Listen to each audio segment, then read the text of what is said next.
Okay, now we're going to go into the nutritional aspect or the dietary recommendations that we utilize for most patients. Now, what I want you to know is that, again, there are two reasons why you're going to give this patient proper nutrition. For number one, giving them a perfect diet, but also making sure that the glands or organs are functioning properly. Now, we went through the gland and organ section. Now we're going to talk about the dietary, which is extremely important.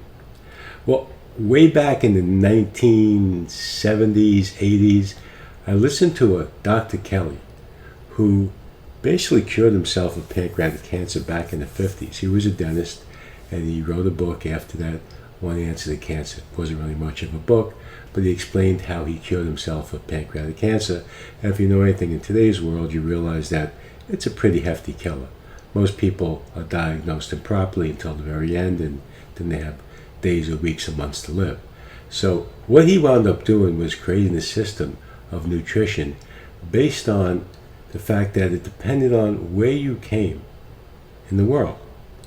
In other words, there was no one particular diet that was right for everybody, because everybody was different and required different kinds of diets. So he realized that from a biochemical genetic point of view, only the strong survived. If you were living in the Alpine region of Europe for decades, where you had generation after generation after generation, well, you did well with the foods that were either grown in that area, hunted in that area, and foraged in that area. So you wound up developing a good genetic strain for people that would do well with that kind of a diet. Same thing if you came from China, the same thing if you came from Australia, the same thing if you came from the Middle East.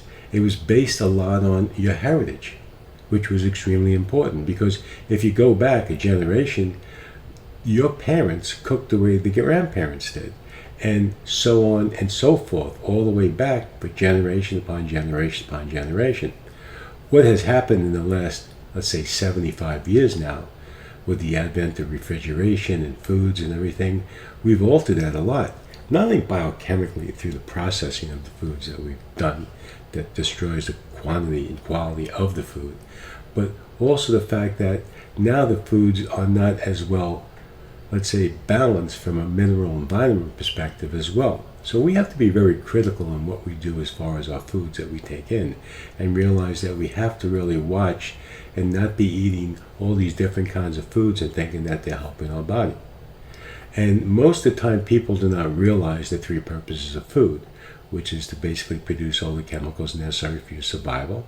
So you don't have to be on insulin or be on all kinds of blood pressure medication. Your body already produces these chemicals. Why would you be taking them unless your body was breaking down? Also, it rebuilds 100 trillion cells in the body over a 6-month to a year time frame, and also gives you all the energy necessary for your survival to make everything run in an efficient and effective way. So diet becomes really important, and you have to really look at specifically what's going on with the patient. And I'll tell you right now, people will basically say that they eat great and they don't. That's a given. So with that being said, let's go into exactly what Dr. Kelly came up with and realize that this is a perfect procedure for all chiropractors.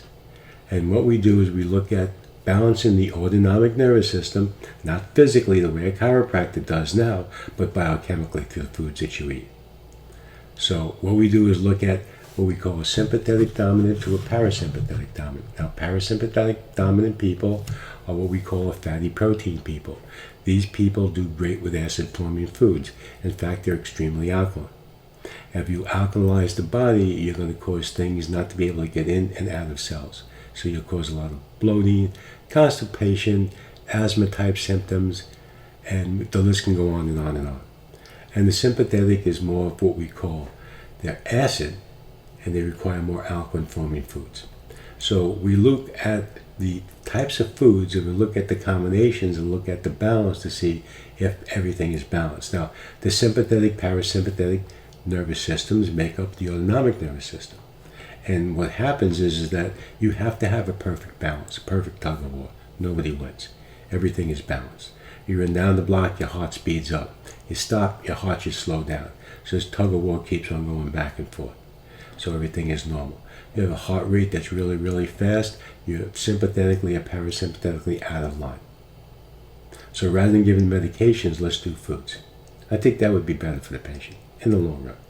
So what we want to do is we want to establish a balance. So when we look at the sympathetic, parasympathetic, we see 10 or 11 points on one side, 10 or 11 points on the other side. Now, we see with Anne right now, that's not the case. She's what we call extremely parasympathetic. Extremely parasympathetic. So this woman needs to eat acid-forming foods. And if she doesn't eat acid-forming foods, what's going to happen is that she's going to become more and more out of balance between the sympathetic, parasympathetic portions.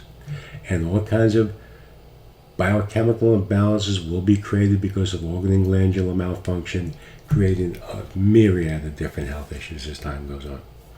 So actually she's a parasympathetic dominant, and we have different types of sympathetic dominant, parasympathetic dominant types. So what we're going to do is we're going to click on Show Details in Data 1, and you're going to see across the top, you'll see the different types of metabolic types. You have 6, 1, 4, type 8, 5, 2, 7. Now, these metabolic types, back in the 70s and the 80s, that's what we called them. Today they're called Mediterranean, Paleo, Ketogenic. So what we do is we look at a cluster of different blood tests to determine exactly where you fit in the scale of what food you should be and should not be eating. And you can click on each particular test, and again, a simple explanation will explain why we use this test and what it represents. And then if you look at each one of the types, you want to click on it, click on that, and it'll give you a good idea as to what's going on with the particular type that you are. So you can see all the way down. Now, what you'll see now is that the totals are between 8 for the sympathetic and 15 for the parasympathetic. You can see most of the point spreads are on the metabolic type 5, type 2, and type 7. And these again are parasympathetic dominant, and they're more fatty protein. They love fatty protein. They do not do well with carbohydrates, especially the very, very quick carbohydrates that come right into your body like simple sugars. So what you want to do is fuel this person properly. Now the types 4, 1, and 6 are what you call your sympathetic dominants. And again, each one requires a little bit of a different type of diet. But these people do better with fruits and vegetables, with a certain amount of grains, and their protein should be real lean. So now that we have established with Anne that she's parasympathetic dominant, by looking at the point spreads, we'll see that she is what they call a parasympathetic type 2, which is her dominant type. She's pretty much as good as it can get as becoming a meat eater. She is a meat eater. These people are carnivores. They do really well with fatty proteins. And you'll look and see exactly what types of foods that she does well with. And you'll look at her subtype, which is a second type that we consider as far as some people, because they, again, this is interesting because it's the great melting pot, you have different people from different areas of the world getting married and having children. So now we have sympathetic and parasympathetic combinations. So what I want you to do is look at the combinations and look and try to determine with the patient what they do the best with. And very simple, all you should do is ask these simple questions. Ask the patient, if I was going to take them out to dinner, what their favorite meal would be and what they really enjoy to eat. What kind of sweets they like, and what kind of things that they think that they feel that they really enjoy eating. And you'll get a really good idea if this patient's a fatty protein or a carbohydrate, simply by what they say. If they tell you they want to go out for a steak dinner with a baked potato loaded, you know these people are fatty protein. If the person says, no, I'd rather go out and have a little piece of fish, a light salad with maybe some fruit as far as my dessert is concerned, with a little whipped cream, that person is more what you call a sympathetic dominant, and they'll do well more with a type of diet that is specific for them. But you'll help them pick out the foods that they really truly want to eat. And once you help them pick out those foods, this is the great part about this. With most nutritional programs, they limit what you're supposed to eat. With our programs, we give them all the choices that they can eat with and get a great idea and really enjoy the foods. The preparation of foods is real simple, real Spartan. The cost of the foods is not that expensive, even if you're getting green-fed beef. And you can get any kind of really clean vegetable or fruit. If you really look and see, it's really simple in today's world. It's so easy between being online, between going right to the food source itself. It's just very simple compared to years gone by. So it's very easy to create the kind of program that you want to develop so you can eat and be happy and enjoy life and basically do the 3 things necessary for your survival. Energy, prepare the body for chemical productivity, and physical rebuilding of the cells in the body. So that's what we basically do as far as the sympathetic, parasympathetic types go.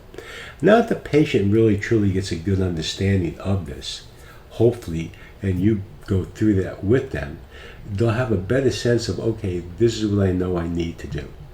Now, once you go through this with them, what you're going to want to do is you're going to now go through what we have looking at what we call View the Patient Report. Now, this is imperative for your patients to understand what's going on. So this is their design and nutritional profile. This tells Anne what glands or organs were malfunctioning and the percentages, what they do, very simply. It tells Anne why the need for supplements and about your supplements and supplement instructions. You want the patient to really read this. Take time. It's really simple. It's going to be a great way for them to really truly understand what's going on, how to take their supplements, how to store them. There's a lot of valuable information. Then it talks about their products that they're going to basically be taking in. And you're going to see that the supplements that we had listed for them now appear in the report. Now you go through dietary guidelines. What you want them to do is look at what they should be doing. Eat at least 3 to 6 meals per day. By eating more meals, you reduce the amount of calorie intake at each feeding, and you cause less bloating and less binging and everything else that goes along with having these big, huge meals of today. It tells you how to prepare the foods: broil, bake, barbecue, steam fry, how to season your meals, how to maintain consistency and persistency, taking your supplements, chewing your food slowly. These are just simple guides, but you know what? These simple guides, if they're not followed, leave a lot to be desired. So you look down and it talks to them about what whole foods or healthy foods are, what happens when foods are biochemically altered, which foods to avoid or reduce to a minimum, what you can eat, Anne's metabolic type diet recommendations, which she was a type 2, and all the different things that she basically has to see exactly what it is that she should and shouldn't be eating. Now, if this wasn't enough, now we give them a whole choice of foods that they can pick from. And in fact, we're going to have a second website coming up very shortly, which will go through this, and you'll be able to click on these foods, and it'll populate into a dietary recommendation specifically for you, so you can track all these foods, track the calories, track how much protein, how much fat, how much carbohydrate, body metrics, exercise expenditure with calories, blood pressure, a myriad of different things. But now they can now pick any one of these foods that they really enjoy. So let's say I like flank steak, I like sirloin. Well, it tells you approximately how many calories, percentage of fat, how many fat calories, how many protein calories, and everything else down. Now you can have all your different kinds of fish, all the different types of dairy that you like. And I don't care what you're, type 1, type 4, whatever you like or enjoy, intuitively, that's what I want you to eat. I want you to get in touch with your body so you know what you should and shouldn't be doing. Same thing with grains. If you get whole grains. That's the best thing. And realize that grains you'll do well with. Some people, well, I really don't do well with grains. Well, don't eat grains, especially if it looks that your metabolic type says you shouldn't be eating grains. And these are all the different kinds of fruits that you can utilize, the vegetables that you can have. And everything is measured in 2-ounce servings. So it's really simple. It's not really complex to follow. Legumes, beans, and peas. It gives you a whole group of different kinds of food you can do. Nuts and oils, which is great. Now, it also tells you about the vitamin contents and the mineral contents in foods. And I want you to understand that if you look at the vitamin mineral contents, let's say you're deficient in vitamin A or vitamin A, eat these foods. besides taking the multiple vitamin, multiple mineral that I would recommend, pick the foods that will give you the greatest amount of vitamins and minerals that you feel you're deficient in. So you look at that, you look at, for example, vitamin A. Well, you can see cheese, butter, carrots, cantaloupe, tomatoes, vitamin E, egg yolks. Okay, vitamin D, egg yolks. So you can see all the way down, vitamin K, egg yolks. Hello, they're telling you to stay away from that, but it has all your fatty vitamins, or your fat-soluble vitamins, I should say, in there. So you can go all the way down, all the way to your minerals. Pick the foods that you feel you love to eat that has these minerals in there, and you'll see things like wheat germ is found in a lot of B complex, so it's perfect. It might be a perfect food for you. And also the mineral contents all the way down from calcium, phosphorus, magnesium, manganese, copper, the list goes on and on and on. So whatever you feel like you want to eat those foods, if you feel you are deficient in certain vitamins and minerals, then utilize these foods all the way down. Now the next thing we're going to discuss is food combining, which is metabolic typing, which we already talked about. It's trying to put together foods and combinations that allow you to digest them easily. So you want to know what acid-forming foods are and alkaline-forming foods. It talks about the pH of your body and how to achieve it, and talks about alkaline-forming foods and acid-forming foods. These are the different kinds of foods that you can do in combination to create a proper balance of pH. Here is a list of alkaline-forming foods and acid-forming foods. If you look at the alkaline-forming foods, they're pretty much all your fruits and vegetables. And the reason why they're alkaline-forming foods as opposed to acid-forming foods is that alkaline-forming foods have a high mineral content, which of your fruits and vegetables. So they'll literally burn the food down to an ash and then look at the mineral content. And since there are a lot of minerals in fruits and vegetables, you're going to see that they're going to be what they call alkaline-forming foods, and there's different levels, different, let's say, alkalinity of each one of these particular alkaline-forming foods. The same thing with your acid-forming foods. They're acid because, again, they're meats, dairy, grains, nuts, and seeds. Everything else but fruits and vegetables, pretty much to that degree. The reason why they're acid-forming foods is because they contain a lot of acid in there. Fats, fatty acids, proteins, amino acids, and glucose, glycolytic acids. So that's why they're called acid-forming foods. Now the key is to balance the acid and alkaline-forming foods when you're eating, so you have a simple and really easy digestion. So there are some rules for you to follow to combine the acid with the alkaline-forming foods, because again, there are different levels of acidity in the alkaline and acid-forming foods, and the same thing with the alkalinity. Some are more alkaline than others, and some are more acid than others. Now I want you to understand that water is the rule that basically breaks everything. Is the deciding factor, because the pH of water is 7.0. So anything below that is an acid, everything above that is alkaline. So if you're going to be eating foods and you're not exactly sure how to balance it, if you're eating too much acidity, the more water you drink, you'll make yourself a little bit more alkaline. So it's a double-edged sword. It can really go either way. If you're too alkaline, the water will make you a little bit more acid. So rule of thumb, drink a lot of water. Now, below is now a guide of the amount of protein and fats and carbohydrates and calories you should be taking on a daily basis.